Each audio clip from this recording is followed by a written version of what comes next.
مفتی طارق مسعود کے بیانات کے لیے مفتی صاحب کے آفیشیل چینل مفتی طارق مسعود سپیچز کو سبسکرائب کریں۔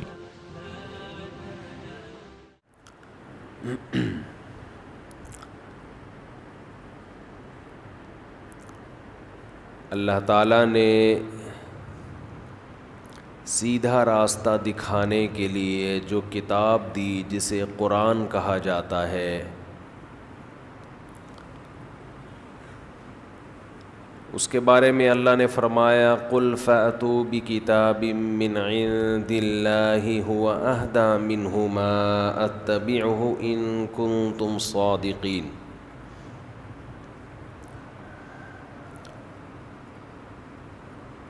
قرآن سے پہلے اللہ نے تورات اور انجیل کو نازل کیا، تو اللہ نے کہا کہ کوئی ایسی کتاب لے کر آؤ جو تورات اور قرآن سے زیادہ سیدھا راستہ دکھاتی ہو، کیونکہ وہ بھی آسمانی کتاب ہے، جب تک اس میں تحریف نہیں ہوئی تھی تو تورات بھی لوگوں کو سیدھا راستہ دکھاتی تھی۔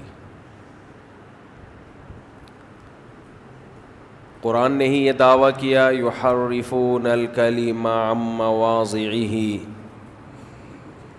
یہود یہ کرتے تھے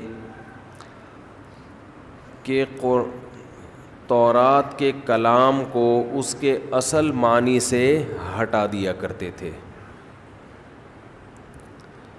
یعنی آیت کا جو مفہوم تھا اس کا وہ مفہوم مراد نہیں لیتے جو اللہ نے لیا، اپنی طرف سے مفہوم مراد لے کر اس میں تحریف کر دیا کرتے تھے۔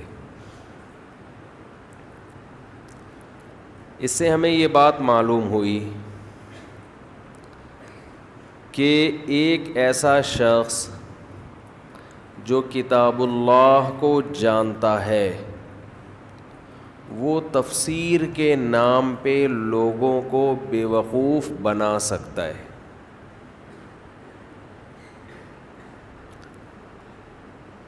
پتہ کیسے چلے گا کہ یہ بیوقوف بنا رہا ہے یا صحیح تفسیر کر رہا ہے؟ لوگ اکثر یہ کہتے ہیں کہ ہمارے سامنے جب کوئی تفسیر بیان کرے گا ہم اپنی عقل سے سوچیں گے کہ یہ صحیح کہہ رہا ہے یا غلط۔ تو بتاؤ، یہود جب تورات میں تحریف کیا کرتے تھے، اس کی آیتوں کو غلط رخ پہ لے جاتے تھے اور وہ تحریف کامیاب بھی ہو جاتی تھی، تو عوام بیوقوف بنتی تھی عقل استعمال کرنے کے باوجود، جبھی تو وہ تحریف ان میں پنپنے لگی تھی۔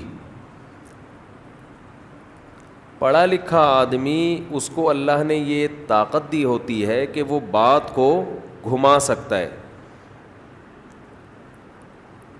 آج بھی یہ ممکن ہے کہ کوئی قرآن مجید کی آیتوں کو غلط پیش کرے آپ کے سامنے، گھمائے ان آیتوں کو، اور آپ اس کی وجہ سے بیوقوف بن جائیں۔ تو یہ پتہ کیسے چلے گا کہ یہ صحیح بات کر رہا ہے یا غلط؟ اس کے دو طریقے ہیں۔ ایک طریقہ تو یہ کہ آپ خود سے پراپر طریقے سے قرآن کا علم حاصل کریں۔ دوسرا طریقہ یہ ہے کہ آپ یہ دیکھیں کہ بیان کرنے والا جو تفسیر پیش کر رہا ہے وہ اسلاف سے میچ کرتی ہے یا نہیں کرتی، کوئی ایسی رائے تو نہیں لے کر آ رہا جو اسلاف کی رائے نہیں تھی۔ یہ تو خیر درمیان میں ایک بات آ گئی ایک علمی نکتے کی، اس لیے میں نے آپ کے سامنے پیش کر دی۔ آج بیان کا میرا یہ ٹاپک ہے نہیں، جو ٹاپک ہے میں اس پر آ رہا ہوں۔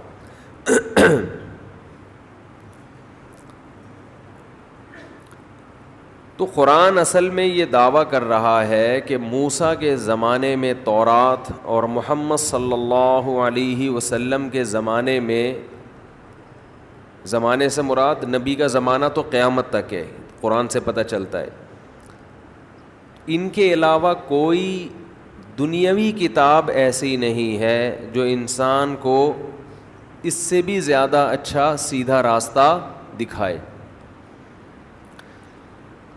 اور واقعی نہیں ہے۔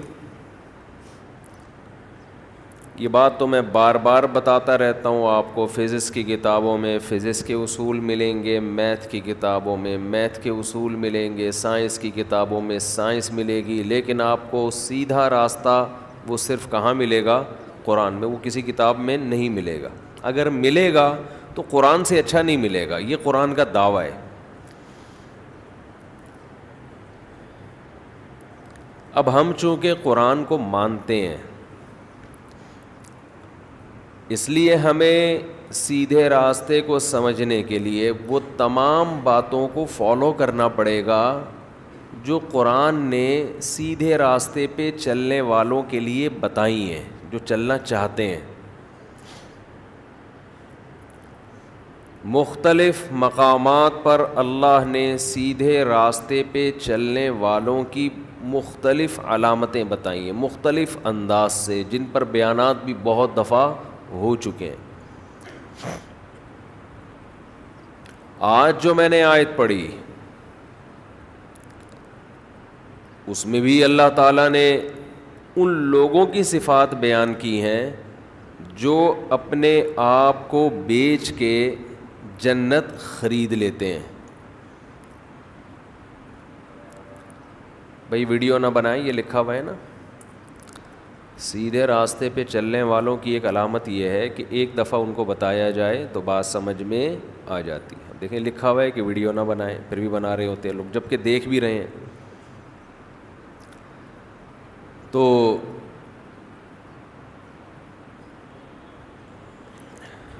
اللہ تعالیٰ نے صفت بیان کی، ان اللہ اشتری من المؤمنین انفسہم واموالہم بان لہم الجنہ، کہ اللہ نے جنت کے بدلے میں مومنین کی جان اور مال کو خرید لیا ہے۔ یقاتلون فی سبیل اللہ، ابھی اللہ کی راہ میں لڑتے ہیں۔ فیقتلون ویقتلون، جب جنگ ہوتی ہے تو اس میں قتل کرتے بھی ہیں اور قتل ہوتے بھی ہیں۔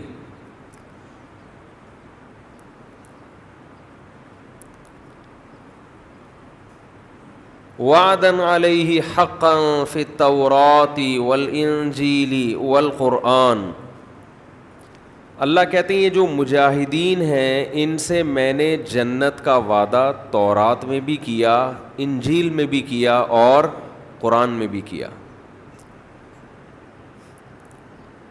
کن لوگوں سے؟ جو اللہ کی راہ میں لڑتے ہیں اور قتل کرتے بھی ہیں اور قتل ہوتے بھی ہیں۔ لیکن خوب سمجھ لیں کہ ہر آیت کا ایک موقع ہوا کرتا ہے۔ ایک صاحب مجھے کہنے لگے کہ آپ ظالم حکمرانوں کے خلاف لڑتے کیوں نہیں ہو؟ بیان تو کبھی کر دیتے ہو، لڑتے کیوں نہیں ہو؟ یہ بھی غنیمت ہے کہ مان لیا کہ ظالم کے خلاف بیان کر دیتے ہیں۔ اچھا، یہاں ایک چھوٹی سی ٹیکنیکل پوائنٹ کی بات کر کے میں آگے نکلتا ہوں، کچھ قیام و طعام بیچ میں آ رہے ہوتے ہیں۔ میں نے جب پہلے زمانے میں عمران خان کی تقریر کی تعریف کی تو میں نیچے کمنٹس پڑھتا تھا کہ اسٹیبلشمنٹ کا بندہ ہے، یعنی مجھے کہتے تھے حکومت سے پیسے کھاتا ہے، حکمرانوں کی چاپلوسی کرتا ہے۔ اب تو وہ حکومت میں نہیں ہے، اب ہم نے کہہ دیا کہ اس نے کچھ اچھے کام کیے ہیں۔ اب بھی ایک آدمی نے لکھا تھا حکومت سے پیسے کھاتا ہے میرے بارے میں۔ کچھ بھی کہہ دو، گورنمنٹ کی طرف سے کچھ کہنے پر پابندی نہیں ہے۔ بعض حضرات کلپ بنا رہے ہیں باقاعدہ ہمارے خلاف کہ اس نے تعریف کی تو اس تعریف کا مقصد خود سے ہی نکال رہے ہیں میں زیادہ کلپوں میں جاؤں گا تو بیان بھی ادھر ہو جائے گا اور آپ یہ سننے کے لیے آئے بھی نہیں ہیں سیاست یہاں پہ. تو سیدھی سیدھی کچھ اصولی باتیں ہوتی ہیں وہ زندگی کا اصول بنا لیں. یہ اس کا تعلق دین سے ہے. اب میں جو بات کر رہا ہوں پی ٹی آئی کی مسلم لیگ کی بات نہیں کر رہا, میں بیسک اصولوں کی بات کر رہا ہوں. کیونکہ میں نے دعویٰ کیا تھا نا, وہ الزام لگاؤ جو قیامت کے دن افورڈ کر سکو.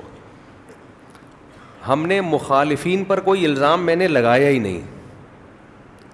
میں نے مخالفین پر کوئی الزام لگایا ہی نہیں کہ مجھے اس کے ثبوت دینے پڑیں.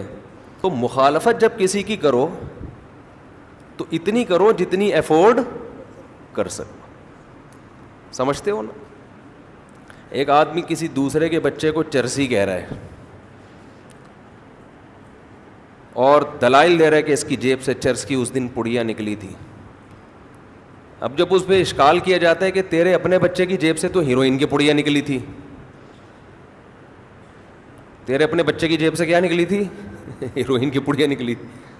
اس کی تعویلات کر رہا ہے کہ وہ تو کسی نے رکھ دی تھی.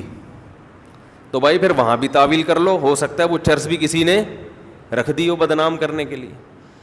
تو یہ جو سیاسی لوگ ہیں نا, سب کے سب اللہ ماشاء اللہ, اللہ کسی کو بچا لے, تو ان کے دوسروں کے لیے اصول کچھ اور ہوتے ہیں, اپنے لیے اصول کچھ اور ہوتے ہیں. اچھا, جب میں ایسے تبصرے کرتا ہوں تو نیچے لوگوں کے کمنٹس ہوتے ہیں, مفتی صاحب آپ کو سیاست کا پتہ وتہ کچھ ہے نہیں, آپ سیاست پہ بات کیوں کرتے ہو؟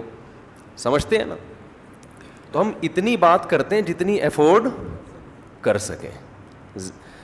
پتہ ہمیں اس سے زیادہ ہوتا ہے, لیکن وہ ہم کرتے اس لیے نہیں ہیں کہ وہ آپ افورڈ نہیں کر سکتے.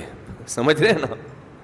جو ہمیں پتہ ہوتا ہے نا وہ اس سے زیادہ آگے کا پتہ ہوتا ہے, لیکن ہمیں یہ پتہ ہوتا ہے کہ پبلک افورڈ نہیں کر پائے گی, تو ہر بات کہنے کی نہیں ہوتی. تو اس لیے کبھی بھی کسی پہ الزام لگاؤ یہ سوچ لیا کرو کہ اس نے لگا دیا تو کیا ہوگا. وہ طوطے والی بات یاد رکھو نا, وہ طوطا نہیں تھا, کیا ہوا. ایک کسی کے گھر میں گیا تو طوطا کہہ رہا تھا کیا ہوا, اس کو یہ سکھایا ہوا تھا.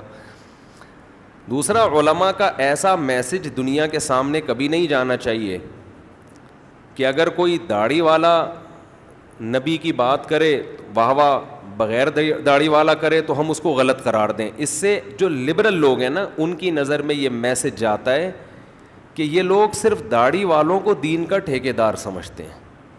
اگر کوئی عام آدمی اللہ رسول کی بات کر لے تو وہ غلط ہے. یہ میسج جا رہا ہے پبلک میں, یہ گراؤنڈ ریئلٹی ہے. تو اس میسج کی نفی کرنا علماء کی ذمہ داری ہے یا نہیں ہے؟ اس لیے ہم یہ ٹاپک اچھالتے ہیں, اس لیے ہم یہ اس ٹاپک کو ممبر پہ بیان کر دیتے ہیں کہ آپ اپنی صفوں میں اعتدال پیدا کریں.